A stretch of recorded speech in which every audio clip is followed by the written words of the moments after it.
como que começou a sua paixão pela confeitaria? Como é que começou? Desde pequena, eu sempre gostei muito de sabores. Eu acho que eu era uma criança mais gulosa do que todas as crianças, porque geralmente criança não come. Sim. Né? Geralmente tem que brigar, criança, né? A mãe tem que brigar pra nossa, comer. tem que forçar. As mães falavam com a minha mãe, nossa, mas tem que forçar meu filho a comer. Minha mãe, eu tenho que forçar minha filha a parar de comer, porque ela come muito. Eu gostava muito de comer muito e coisas diferentes. Então, desde criança, eu tinha essa fixação por comida. Aí era tudo doce, salgado? Era tudo. Era tudo. Eu não dispensava nada. Eu, quando era criança, eu tive que fazer dieta. Porque Eu também. Você também precisou? Eu também. Eu era uma criança gordinha. Só que o que me salvava é que eu sempre fiz muito exercício físico, desde criança. Sim. Mas o que era, assim, o que me chamava a atenção? Minha mãe nunca gostou de cozinhar, mas ela gostava de comer.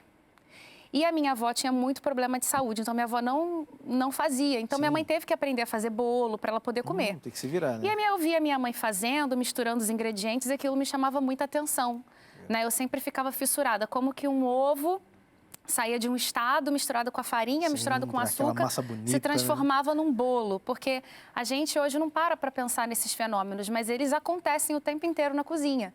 E eu, como criança, não tinha ciência, né? Muitos adultos também não têm, mas como criança eu não tinha ciência dos processos que aconteciam ali, aquilo para mim era muito mágico.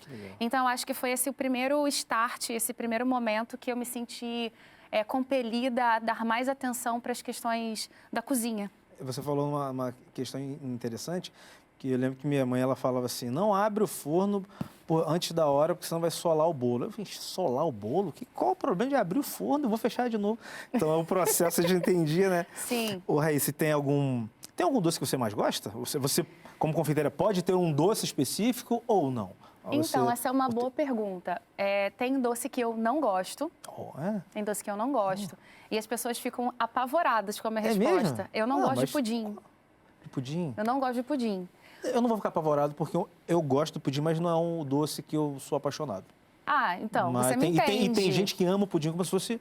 Sim, o pudim é uma sobremesa que não pode faltar nos churrascos, nas sobremesas, enfim. Mas doces que eu mais gosto. Não tem um doce que eu mais gosto, mas tem um produto que é uma matéria-prima que eu mais gosto, que é o chocolate. Show. Legal. Porque o chocolate, ele tanto pode ser consumido como chocolate, né?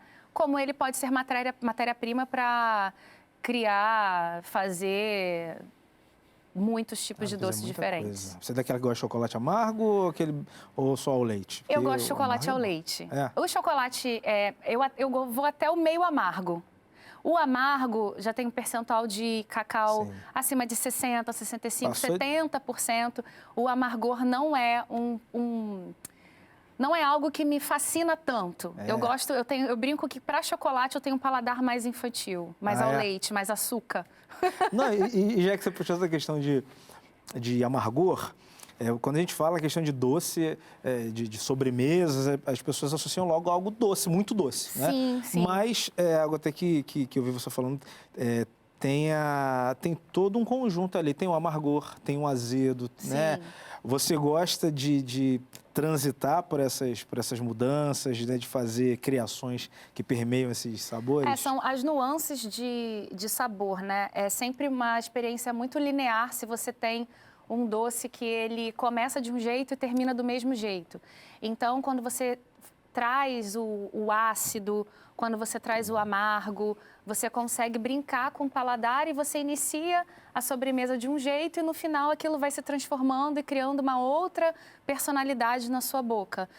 Você pode fazer isso tanto com sabores quanto com texturas. Eu já gosto mais de fazer com texturas, né? Você brinca com texturas dentro do mesmo doce, você tem cremoso, você tem o crocante, você tem o mais pastoso, você tem o líquido. Isso também é interessante. Pode ser feito com o paladar, com o sabor, pode ser feito com a textura também. Isso é muito interessante, até porque as pessoas às vezes comem lá, mas não para pensar nisso, né? Quando você dá uma mordida Poxa, comer é muito bom. E comer algo bom é melhor ainda, né? Uma coisa que me frustra é quando vou em algum lugar, aí você vê lá no cardápio um prato, uma sobremesa ou algo maravilhoso, mas quando vem, talvez está lindo, mas quando você experimenta não é aquela explosão de sabores, né? Como o pessoal do MasterChef fala. Acontece, né? acontece. O que mais te te deixa frustrado em relação a comer? Né? Seria esse tipo de frustração ou apresentação? Tem alguma coisa que te incomoda mais? Então, me incomoda, mas eu acho que é a todo mundo. A gente come com os olhos, primeiro.